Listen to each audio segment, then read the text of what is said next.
Assigned భూముల అక్రమ బదలాయింపులను తక్షణమే నిలిపివేయాలని ఇటీవల రాష్ట్ర ప్రభుత్వం చేసిన అసైన్ చట్ట సవరణను వెంటనే ఉపసంహరించుకోవాలని వ్యవసాయ కార్మిక సంఘం రాష్ట్ర గౌరవ అధ్యక్షుడు జల్లి విల్సన్ డిమాండ్ చేశారు.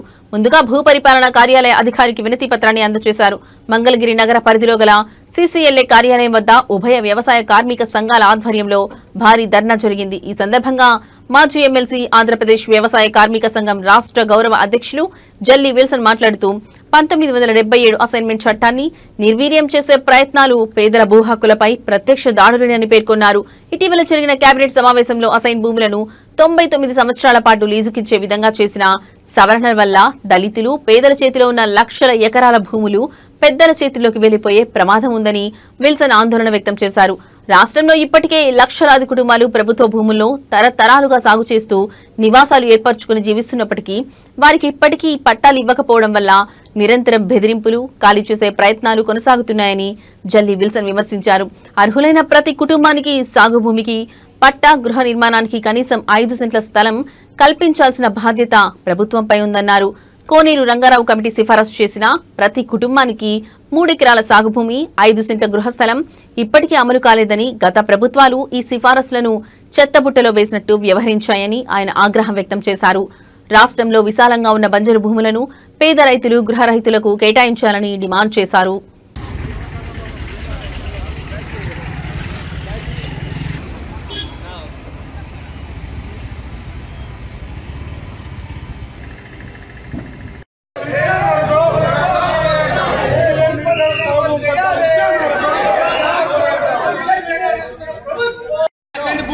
చట్టాల సవరణ వెంటనే వ్యవసాయ కార్మిక సంఘాల ఐక్యత, వ్యవసాయ కార్మిక సంఘాల ఐక్యత. భూ పంపిణీ అమలు చేయాలి, భూ పంపిణీ అమలు చేయాలి, భూ పంపిణీ అమలు చేయాలి. ఈరోజు ఉభయ వ్యవసాయ కార్మిక సంఘాల ఆధ్వర్యాన అసైన్మెంట్ భూముల్ని అక్రమంగా బదలాయింపు చేయొద్దని 9/77 అసైన్డ్ చట్టాన్ని నిర్వీర్యం చేయొద్దని, కోనేరు రంగారావు భూ కమిటీ సిఫార్సులు అమలు చేయాలని, అలానే పడావుగా ఉన్నటువంటి బంజరు భూములన్నింటినీ, ప్రభుత్వ భూములన్నింటినీ పేదల సాగుదారులకు ఇళ్ల స్థలాలకు ఇవ్వాలని చెప్పి ఈ రోజున పెద్ద ఎత్తున రాష్ట్ర సీసీఎల్ఏ కమిషనర్ గారి ఆఫీసు ముందు ధర్నా చేయటం అనేది జరుగుతూ ఉంది. ఇవాళ ఎన్నో పోరాటాలు చేసి, ఉద్యమాలు చేసి, త్యాగాలు చేసి సాధించుకున్నటువంటి ఇటీవల కూటమి ప్రభుత్వం అసైన్డ్ భూముల చట్ట సవరణ చేసింది. దీన్ని పూర్తిగా ఉభయ వ్యవసాయ కార్మిక సంఘాలు వ్యతిరేకిస్తూ ఉన్నాయి. ఎందుకంటే ఇప్పటికే దాదాపు ఈ రాష్ట్రంలో 35 లక్షల ఎకరాల భూములు పేదల చేతుల్లో ఉండాలి. అయితే దాదాపుగా ఇప్పటికీ 15 లక్షల ఎకరాల భూములు పెద్దల చేతులకు వెళ్ళాయి.